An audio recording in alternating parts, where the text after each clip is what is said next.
జీవము గల దేవుని మాటలు పరిచర్యను ప్రోత్సహించండి. మీ ప్రోత్సాహాన్ని మరిన్ని వీడియోస్ కొరకు మన ఛానల్ని సబ్స్క్రైబ్ చేయడం ద్వారా తెలియపరచండి. లైక్ చేసి షేర్ చేయండి. ఈ సువార్త పనిలో మీరును పాలుభాగస్తులు కండి. జీవం గల దేవుడి మాటలు వింటున్న మీ అందరికీ వందనాలండి.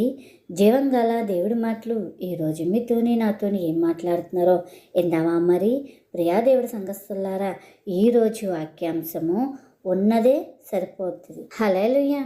ప్రియా దేవుడి సంఘస్థులారా, మీరంతా బాగున్నారు కదా? దేవుడి కృప చూపించి మనకి మరొక నూతన రోజు అనుగ్రహించారండి. ఆయన మన గొప్ప చేయడానికి, ఆయన నమ్మలో మనం అందరం ప్రకాశించడానికి మరి ఉదయకాలమే లేచి ప్రార్థనలు చేసుకున్నారా? బైబిల్ చదివారా? మరి ఇంకా ప్రార్థన చేసుకోవచ్చు, తొందరగా ప్రార్థన చేసుకోండి. బైబిల్ చదవండి, అనేకుల కొరకు ప్రార్థించండి.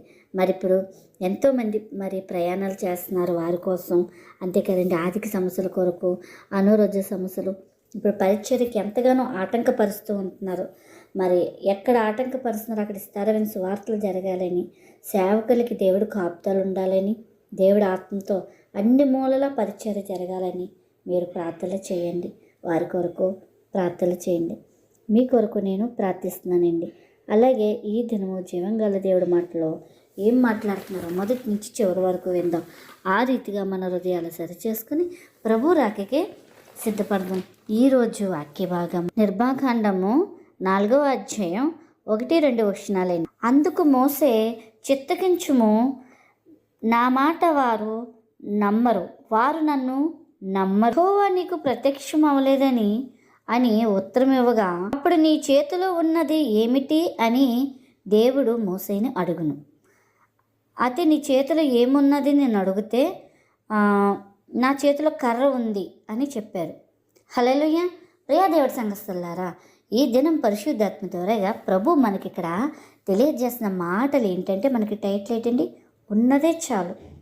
దేవుడి పరిచర్య చేయడానికి చాలామంది ఎన్నెన్నో కొంత డబ్బు సంపాదించి లేదా అప్పులు లేకుండా పరిచర్యకి వెళ్దాం అనుకుంటారు. లేకపోతే కొద్ది డబ్బు సంపాదించి పరిచర్యలో పెట్టి అప్పుడు వెళ్దాం అనుకుంటారు. నిన్నున్న ఫలంగా ఉన్నదే, నీవు ఎలాగున్నావో అలాగే రా, దేవుడు నిన్ను వాడుకుంటాడని ఈ దినం చెప్తున్నాడండి. హల్లెలూయా. ఇక్కడ మోసే గారి దాకా వస్తే కనుక, ఇక్కడ మోసే గారిని దేవుడు పిలిచాడండి. దేవుడు పిలిచి 6 లక్షల కాల్బనం అంటే 6 లక్షల జనంగానే ఇజ్రాయేల్ ప్రజలు ఐగుప్తులో ఉన్నప్పుడు మరి వారిని ఐగుప్తు నుంచి విడిపించడానికి, కానాను దేశాన్ని నడిపించడానికి కోసం మోసేకి పిలిచి దేవుడు పని చెప్తే అయితే నీవు నాకు ఈ పని ఇచ్చినట్టు, నువ్వే నాతో మాట్లాడినట్టు నేను ప్రజలకు చెప్తే నమ్మరు ప్రభా అని చెప్తున్నాడండి ఇక్కడ. అయితే ప్రభు అడుగుతున్నాడు కదా, నీ చేతిలో ఏముంది మోసే? నా చేతిలో ప్రభు ఆ కర్ర ఉంది. అయితే కర్ర అని చెప్పారు. అయితే కర్రని కింద పాడే అనగానే అది కింద పాడేశారు. అది మోసే చేతిలో ఉన్నప్పుడు ఉత్తి కర్రే, గొర్రెలు కాసుకున్న కర్రే, గొర్రెలను కొట్టి కర్రే, అది ఒక కర్ర అంతే. కానీ కింద పాడేగానే ఒక సర్పమైంది. మళ్ళీ తిరుగు పట్టుకోమన్నాడు దేవుడు. సర్పాన్ని ఎలా పట్టుకుంటాను ప్రభు అని సందేశించలేదు. చూసారండి, సందేశిస్తే దేవుడి కార్యాలు మనం చూడలేం. కర్రను ఎలా పట్టుకోనని కూడా ఏ క్వశ్చన్ వేయలేదండి. కర్ర పాము అయిపోయింది, పట్టుకోమన్నారు కదా, పట్టుకున్నాడు. పట్టుకోగానే దేవుడు ఇది చాలు అని చెప్తున్నారండి ఇక్కడ. హల్లెలూయా. మనం ఉన్నదే, దేవా నేనైతే ఏమీ చేయలేను, ఇదిగో నేనే ఉన్నాను, వాడుకో, నన్ను వాడుకో ప్రభా, నీ సేవకు వాడుకో, నీ పనిగా వాడుకో. ఏ కోణంలో నన్ను రూపించుకున్నావో, ఏ కోణానికి అంటే ఏ పరిచర్య చేయడానికి, ఏమి చేయడానికి నన్ను రూపించుకున్నావో నన్ను వాడుకో ప్రభా అని నువ్వు ప్రార్థించి అడగాలి. అప్పుడు దేవుడు నీకు ఉత్తరం ఇస్తాడు. హల్లెలూయా. చూడండి, మోసే ఇక్కడ ఏంటో దేవుడే ఎన్నుకున్నాడు మోసే గారు కదండి. మోసే గారిని దేవుడే వెన్నుకొని మరి ఎంతకాలం వెయిట్ చేసి, ఇప్పుడు వెళ్ళు నీ ప్రజల దగ్గరికి అని చెప్తే, నేను వెళితే నా మాట వినరు అంటే నీ దగ్గర ఏముంది? కర్ర. ఆ కర్రకి దేవుడు ఎంత శక్తినిచ్చాడండి. నీవు కూడా కర్ర కంట శ్రేష్టమైన వాడివే, నువ్వు శ్రేష్టమైన దానివే. నువ్వు ఆయన చేతిలోకి వెళ్తే నీకు కూడా శక్తినిస్తాడు. ఉన్న దాన్ని దేవుడి పనిలో నువ్వు మొదలుపెట్టు. ఉన్న దాంతో నేను పోయిన పనిలో మొదలుపెట్టు. నేను ఒక్కటే అడిగానండి దేవుడిని, ప్రభా నాకు చదువు లేదు, నేను ఏం చేయగలను నీ కొరకంటే, నేను ఏదైనా నీకు ద్వారాగా చేయించగలను అన్నాడు. నీ ఇష్టం, నువ్వు ఎలా వాడుకుంటావో నీ పరిచయలో వాడుకొని నేను దేవుడి చేతులకి నా జీవితాన్ని అప్పచెప్పుకున్నానండి. 2012లో పరిచర్య మొదలుపెట్టాడు. 2011లోనే ప్రార్థనా జీవితం ఇచ్చాడు. 2011 వచ్చేటప్పటికి చివరి వచ్చేటప్పటికి మెమోరీలు. ఇంకా అలాగా ఒక పని ఏ కోణంలో నాకు జ్ఞానం ఇచ్చి నేర్పించుకుంటూ తను ఎంతవరకు సాగదీస్తూ వచ్చాడండి. హల్లెలూయా. నన్ను కూడా వాడుకునేవాడు ఆయనే. మనం ఎవ్వరికి పనికిరం, ఈ లోకంకి తోసివేస్తారు. కానీ మన శక్తి మనకు తెలియదు. చూడండి, ఇక్కడ మోసే గారి చేతిలో ఉన్న కర్ర అంతే, ఉత్తి కర్ర అది. దానిది ఏం లేదు. దేవుడు పాడేయమనగానే పాడేగితే ఒక సర్పమైంది, పట్టుకోమనగానే కర్ర అయింది. మనం అంతే అండి. మనమేంటో మనకి కూడా తెలీదు, దేవుడికి తెలుసు. కాబట్టి మనం దేవుడు చెప్పినట్టుగా మనం నడిస్తే ఆయన మనకి ఒక జ్యోతిగా చేతిలో పెట్టుకుంటాడు. అనేక చీకటి బతుకులకి వెలిగించే ఒక జ్యోతిగా నిలబెడతాడండి. హల్లెలూయా. నీలో ఉన్నది చిన్న విశ్వాసమే, పెద్ద పెద్ద విశ్వాసాలు అక్కర్లేదండి. దేవుడు ఏం చెప్తున్నాడండి? మత్తయి సువార్తలో ఉంటుందండి, ఆయన చిన్న ఆవగింజంత విశ్వాసం ఉండాలంట.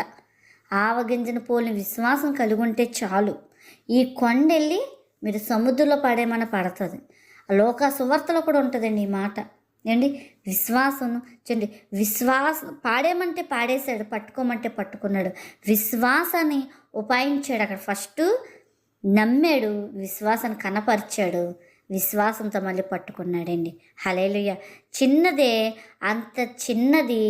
చూడండి ఎంతమందినండి, 20 లక్షలు, 6 లక్షలు జనంగానే, మరి చివరికి 20 లక్షల కాలబాణం అయ్యిందండి అది. హల్లెలూయా. సాధనగా కనబడచ్చు ఏదైనా సరే. నువ్వు చిన్నగా మొదలుపెట్టు, చిన్నగా స్టార్ట్ చేయి. నేను చెయ్యలేను ప్రభా అని అనుకు, చిన్న ప్రార్థన చేయి. అది ఒకరోజు గంటలు విడవలేని ప్రార్థన అవ్వచ్చు, రోజులు విడవలేని ప్రార్థన అవ్వచ్చు. చిన్న విశ్వాసంతో నువ్వు ఏదైనా సరే మొదలుపెట్టు. చూడండి, ఆమె దగ్గర ఏమీ లేదంట, వృద్ధురాలంట. ఆమె 2 కాయిన్లు వేసిందంట. దేవుడు ప్రసంగం చెప్తే ఏమీ లేదు, ఆ చిన్నది చేసింది ఆవిడ. దానికంటే ముందు ఎంతోమంది ప్రసంగాల్లో పెద్ద పెద్ద కానుకలు ఇచ్చారు, పెద్ద పెద్ద చేశారు, కానీ ఎవరి పేరు జీవగ్రంథంలో లేదు. కానీ ఉన్నదే దేవుడి పనికి ఇచ్చింది ఆవిడ పేరు. ఆనాటి నుంచి ఈనాటి వరకు కూడా చాలామంది ప్రసంగాల్లో ఆమె పేరు చెప్పుకుంటూ ఉంటారు. చూడండి, వృద్ధురాలైన ఉన్నదే దేవుడి పనికి. నువ్వు ఉన్నదే విశ్వాసంతోనే నువ్వు కొనియాడు. విశ్వాసం ఉంటేనే దేవుడికి మనం ఇష్టలు, అంతే కదండి. విశ్వాసం లేనిదే దేవుడి రాజ్యంలో కూడా చేరలేం మనం. విశ్వాసంతో మొదలుపెట్టు. నీకు దగ్గర ఉన్న దాంతోనే మొదలుపెట్టు. అయ్యో నాకు ఇప్పుడు అప్పులు అడ్డున్నాయి, అయ్యో నాకు ఆరోగ్యం అడ్డుంది. నీకు ఏ అవయవాలు ఏమీ పనిచేయట్లేదు, ఒక నోరే పనిచేస్తుందా, ఆ నోరుతోనే దేవుని స్తుతించి మొదలుపెట్టు. నీకు ఈ నోరు కూడా పనిచేయట్లేదు, ఏమీ పనిచేయట్లేదు, మంచం మీద ఉన్నవా, మనసుతో దేవుని స్తుతించు. దేవుడు అనేక వరకు చెప్పే నోరుగా నీకు నోరిస్తాడు. హల్లెలూయా. నువ్వు నడవలేని పరిస్థితి ఉన్న చోట గంటలు దేవుడితో గడుపు. నిన్ను నడిపింపి అనేక వారికి సువార్త ప్రకటిస్తాడు ఆయన. హల్లెలూయా. దేవుడి పనిలో నువ్వు వాడబడు. దేవుడు నువ్వు అనుకోవచ్చు అసాధ్యమైనవి, కానీ అసాధ్యమైనయే సాధ్యంగా కార్యాలు చేస్తాడు ఆయన. హల్లెలూయా. నీ పతిమను, నీ వర్ణమును, నీ ఆత్మను, నీ పదవుతనమును ఆయన విస్తరింపు చేస్తాడు. హల్లెలూయా. అది నీకు బలహీనంగా అనిపించవచ్చు, కానీ దేవుడు మరి నీ బలహీన సమయంలోనే నీ అప్పుల మీద, లేకపోతే నీ పిల్లల మీద, లేదా నీ బలహీన మీద ఏ పరిస్థితులు ఉన్నా సరే ఆయన శ్వాస ఊదుతున్నాడండి. అలా చాలా మంది దేవుడి పరిచయలో ఎన్నో ఇబ్బందులు ఎదురవుతుంటే వెనక్కి వెళ్ళిపోతున్నారు. వెనక్కి చాలామంది సాక్షికాలు వింటూ ఉంటున్నామండి.